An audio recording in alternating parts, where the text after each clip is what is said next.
I was sold by my own mother. I lived the worst days of my childhood and youth, but I never gave up. When I was 15 years old, my mother sold me for 5,000 reais to a merchant. I was my father's darling, and this generated a lot of jealousy in my mother. My mother was very angry with me and mistreated me a lot. The only moment of peace was when I went to the kitchen. Amelia didn't understand why love hurt so much.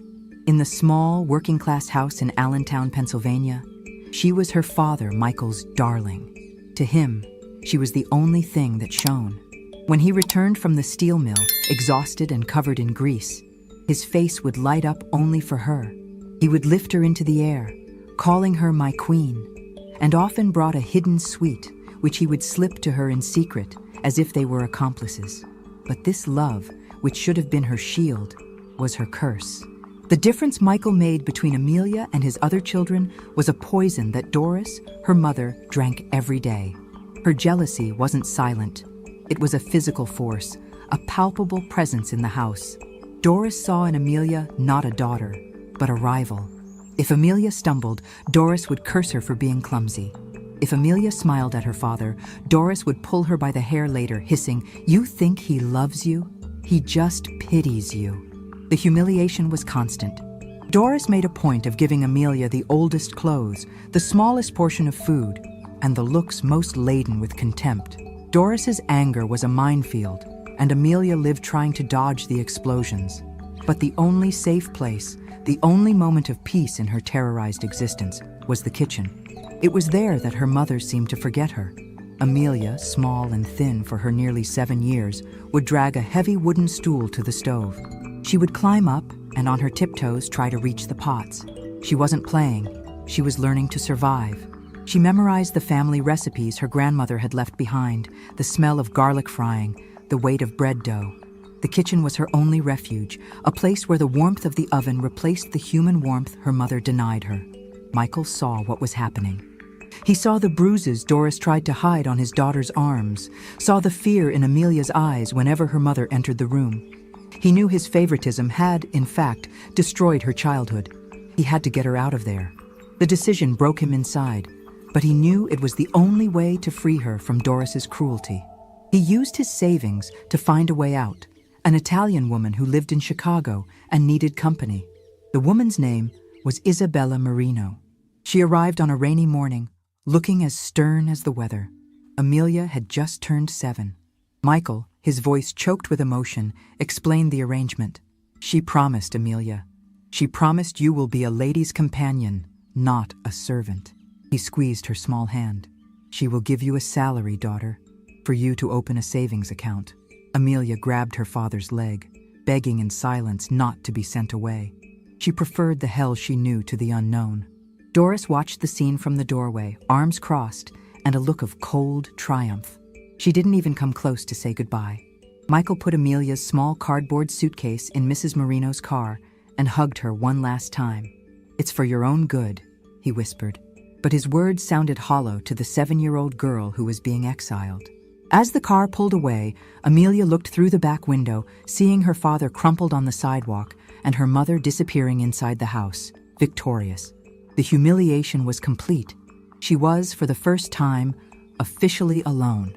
Chicago was a monster of steel and wind. For Amelia, used to the soot-covered hills of Allentown, the city was a noisy labyrinth that swallowed her whole. Mrs. Isabella Marino's apartment was in an immigrant neighborhood where the air smelled of baked bread and fish from Lake Michigan. Mrs. Marino was a woman as rigid as the city's architecture. The widow of a prosperous merchant, she lived in an austere silence and expected the same from Amelia. The first few months were ones of profound isolation. Amelia was not a daughter. She was a functional piece in Mrs. Marino's house. She dusted the heavy mahogany furniture, learned to set the table with silverware she had never seen, and spent hours reading aloud to the old lady, whose eyes could no longer make out the small print. True to her word, Mrs. Marino fulfilled everything she had promised Michael. Amelia received a modest salary every Saturday morning. Mrs. Marino would personally take her to the bank, where Amelia, with childlike seriousness, would deposit every cent into the savings passbook her father had opened for her. $1 saved, Mrs. Marino would say in her thick accent, is $1 your mother can't burn. The Italian woman was not warm. There were no hugs or words of affection, but she was fair. And for Amelia, justice was a form of kindness she barely knew. She had her own room, small but clean. She had 3 meals a day, and most importantly, no one raised a hand to her. But Amelia's true refuge, once again, was found in the kitchen. Mrs. Marino was an exceptional cook, and her kitchen was a temple of old-world flavors. If Amelia finished her chores early, she was allowed to watch. Soon, watching became helping. By age 10, Amelia was no longer the frightened girl climbing on a stool. She was the one preparing the sofrito, the base of onion, carrot, and celery. She was the one stretching the fresh pasta dough, her hands gaining strength and skill. Mrs. Marino taught her the patience of a ragu simmering for 8 hours, the balance of ossobuco, the lightness of tiramisu. The kitchen wasn't just a hiding place. It became her classroom, her identity. As she grew, from 7 to 13, Amelia almost allowed herself to believe she was safe. Life in Allentown seemed like a distant nightmare.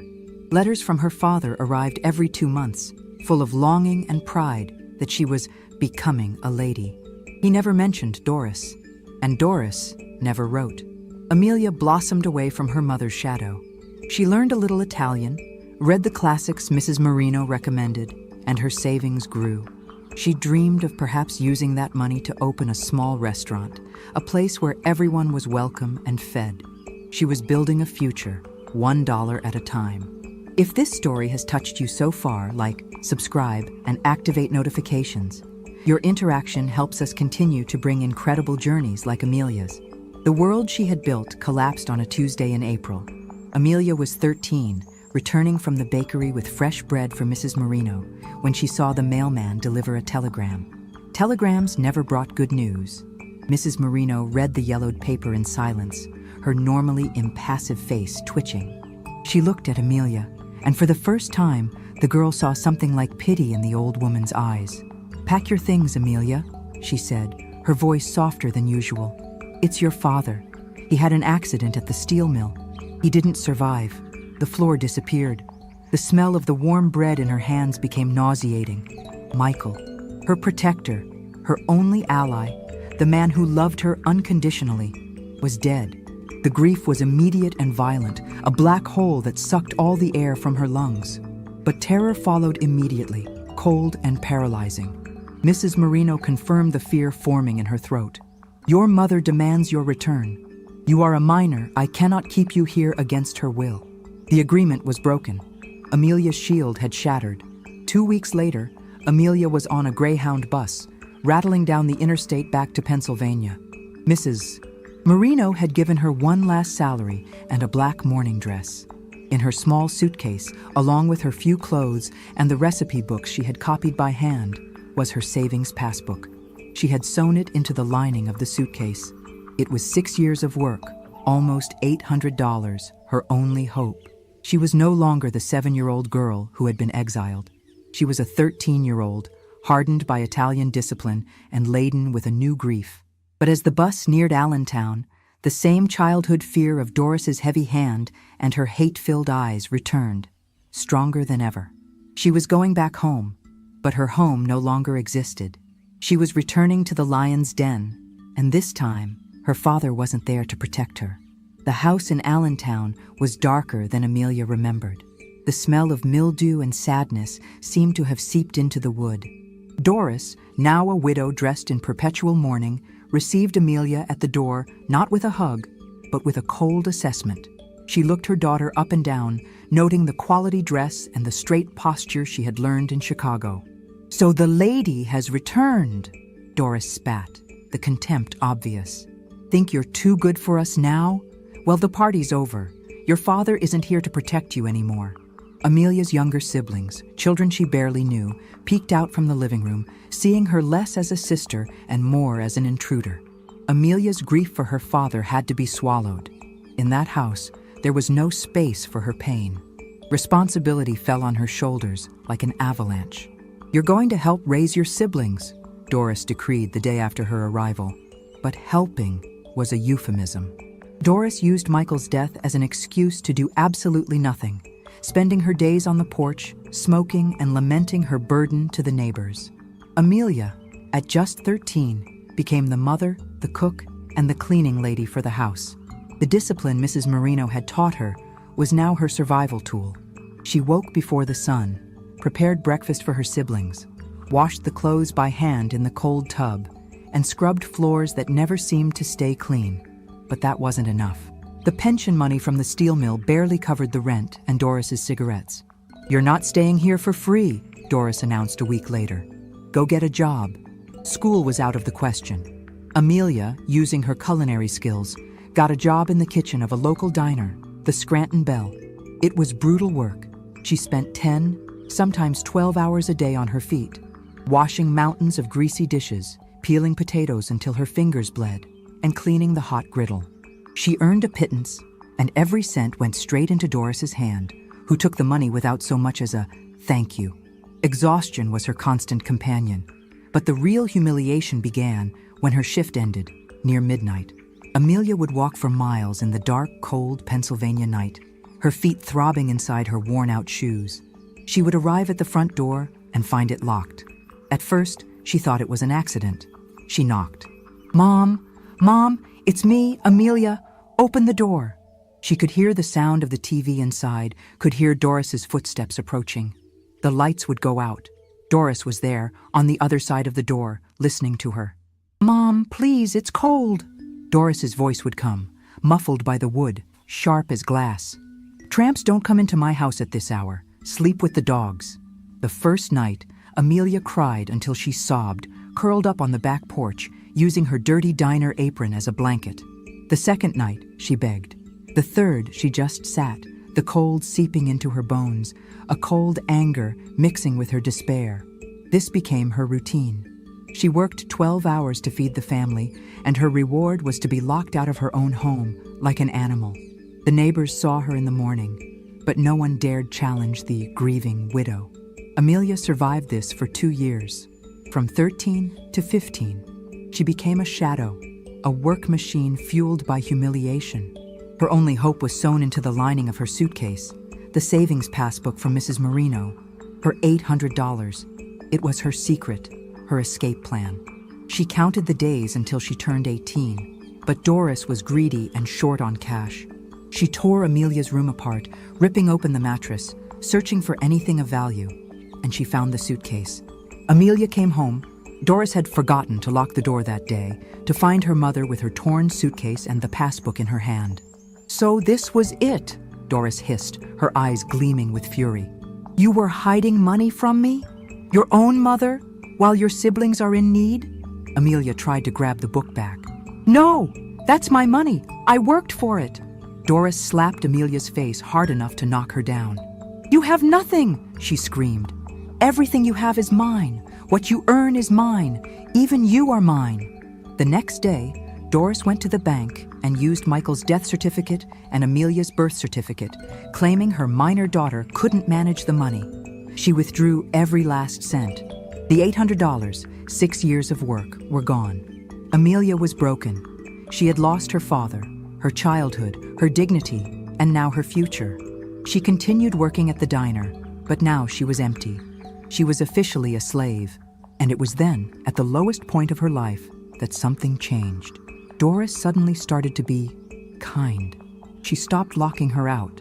She even left a plate of food for Amelia at dinner. The sudden change was more terrifying than the abuse. At the same time, a man began visiting the house. His name was Mr. Peterson, a local merchant, owner of a general store. He was 20 years older than Amelia, had tobacco-stained teeth, and a gaze that made her skin crawl. He always brought gifts for Doris, bottles of whiskey, boxes of chocolate. And he always looked at Amelia. He looked at her for far too long. Doris's kindness was a sweet poison, and Amelia drank it cautiously. For 3 days, the door was unlocked when she returned. There was a plate of warm food waiting for her on the stove. Doris even stopped asking for the diner money. But Mr. Peterson's presence in the house became almost daily. He and Doris would spend hours on the front porch, laughing and drinking whiskey, while Amelia served their glasses, feeling the man's oily gaze burn her skin. She's a good girl, Doris would tell him, as if selling a horse. Strong, hard-working, and obedient. Amelia, now 15, just lowered her head, the hatred for her mother growing like a fever. That Friday night, Amelia was more exhausted than usual. The diner had been packed. She walked home through a fine drizzle, dreaming only of collapsing into bed. When she entered, the house was strangely quiet. Mr. Peterson wasn't there. Doris was in the living room, wearing her best dress. "Amelia," she said, with a smile that was too wide, "go take a bath. You deserve it. I left a clean nightgown for you. Use my room. Yours is a mess." Amelia hesitated. Her mother's room? "Go," Doris insisted, pushing her gently. "I'm going out, going to play cards at Mrs. Gable's." The air was heavy. A smell of cheap cologne and cigar smoke hung in the hallway, a smell Amelia associated with Peterson. She entered Doris's room. It was dark, the curtains drawn. On the double bed, there was indeed a silk nightgown, probably a gift from Peterson to her mother. Amelia felt a chill. She was so tired that her mind barely processed the strangeness of the situation. She just wanted to get out of the dirty diner uniform, which smelled of grease and sweat. She locked the door out of pure instinct, a habit for someone who lived in fear. She began to undress. She took off her worn shoes, feeling the immediate relief in her feet. She unbuttoned the stained uniform, letting it fall to the floor. She was in her underwear, reaching for the silk nightgown on the bed, when she heard it. A breath, a low grunt, coming from the pile of pillows in the darkness. Amelia froze. Her eyes adjusted to the dim light, and she saw him. That man, Mr. Peterson, was lying on her mother's bed, covered only by a sheet, a disgusting smile forming on his face. "Finally," he said, his voice slurred with whiskey. "Your mother said you were shy." Amelia's world stopped spinning. The air was sucked from her lungs. The silk nightgown, her mother's room, Doris's convenient exit, the gifts, the $800 that disappeared. It wasn't theft. It was a payment. She had been sold. "Your mother is a smart businesswoman," Peterson continued, throwing the sheet aside and starting to get up. $5,000, Amelia, and I intend to get what I paid for." It was in that moment that terror found Amelia's voice. She didn't scream. She roared. It was an animal sound, a cry of pain, betrayal, and pure panic, echoing through the quiet street. She threw herself against the door, her hands shaking so much she could barely find the lock she herself had turned. Peterson grabbed her by the arm. "Shut up, you bitch! The deal is done!" But Amelia's roar had been heard. The house next door belonged to Clara, her aunt, her late father's sister. Clara despised Doris and had been watching the house like a hawk since Michael's death. She had seen Peterson go in an hour earlier and seen Doris leave alone. Amelia's cry was the confirmation she had feared. Clara, a robust and impatient woman, didn't bother to knock. She ran across the porch and threw herself against Doris's door. The old wood splintered. "Amelia!" she yelled. From inside, Amelia heard her aunt's voice and screamed back, "Aunt Clara, help!" Peterson, now in a panic, was trying to cover Amelia's mouth. Clara grabbed a fireplace poker that was on Doris's porch and used it as a lever against the lock. With a deafening crack, the wood split and the door flew open. The scene Clara found made her freeze for a second. Peterson, naked from the waist up, holding her 15-year-old niece, who was half naked and fighting like a wild animal. "Get away from her!" Clara roared. She advanced and struck Peterson in the shoulder with the iron poker. He howled in pain and let Amelia go. Clara grabbed Amelia, threw a coat from the hallway over her, and pulled her out of the house, into the cold rain. "You're safe," she repeated, as Amelia trembled uncontrollably in her arms. It was in that moment, on the cold porch of the house next door, hearing Peterson's curses and the distant sound of her mother laughing down the street, that Amelia understood. She had to leave. She couldn't wait until she was 18. She had to run, or she would be killed or sold for good. That was the moment the girl Amelia died, and the survivor was born. That night, Amelia didn't sleep. Curled in a rough blanket on her Aunt Clara's sofa, she stared at the shadows on the ceiling, the sound of the rain hitting the window mixing with the echoes of her own screams and the crash of the door being broken down. The initial shock had dissipated, giving way to a cold, crystalline understanding.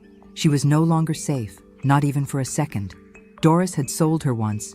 She would do it again. Mr. Peterson wouldn't leave her alone. Her aunt's house was a temporary refuge, but the law still said she belonged to Doris. She was 15, but she felt like she was 1,000.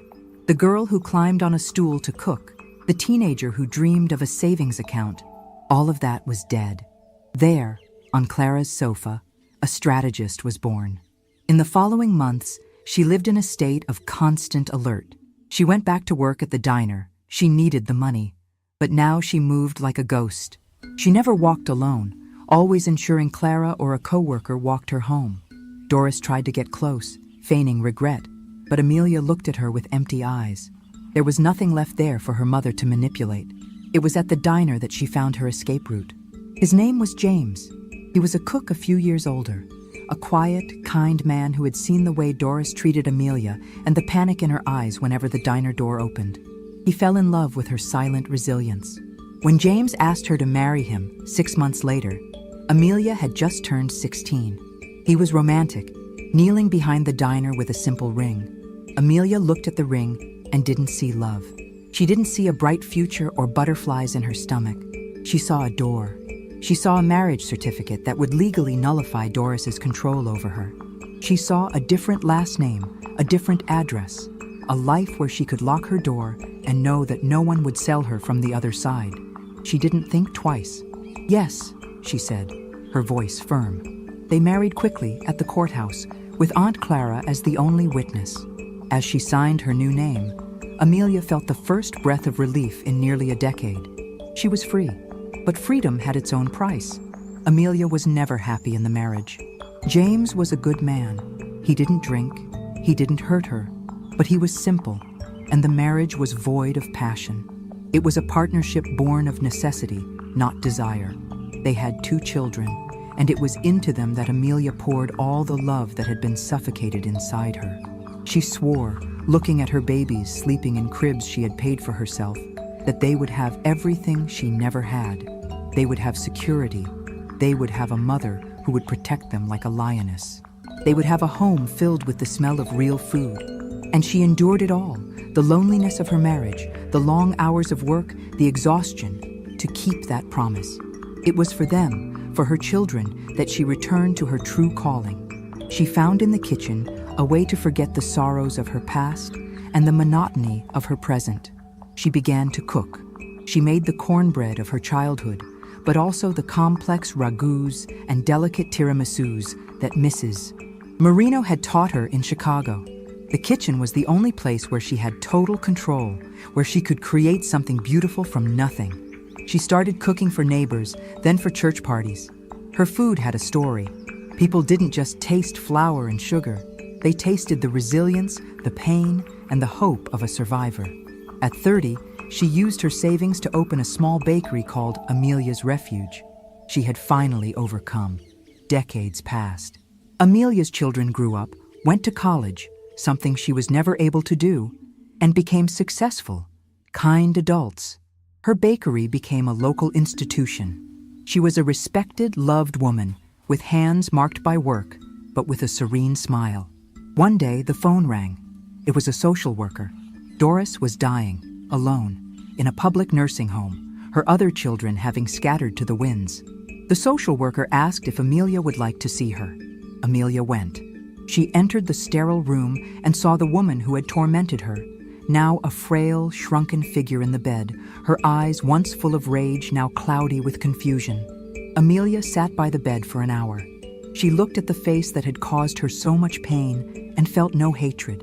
She didn't feel the jealousy, the anger, the fear. She felt nothing but a deep, tired pity. She had won. Her victory wasn't in revenge, but in the fact that Doris's poison had not destroyed her. She stood up to leave. Doris, in a moment of lucidity, grabbed her wrist with surprising strength. "Forgive me," she whispered. Amelia paused. She looked at her mother's hand, the same hand that had sold her, and gently covered it with her own. "I forgive you," Amelia said, and she meant it. After all, she said, more to herself than to the woman in the bed, you gave me life. The rest, the good and the bad, she built herself. Amelia's journey proves that even in the most intense fire, the soul can find a refuge. If you believe in the power of overcoming, leave your like and subscribe to the channel. Comment what city you're watching from and hit the bell so you don't miss any emotional stories like this one.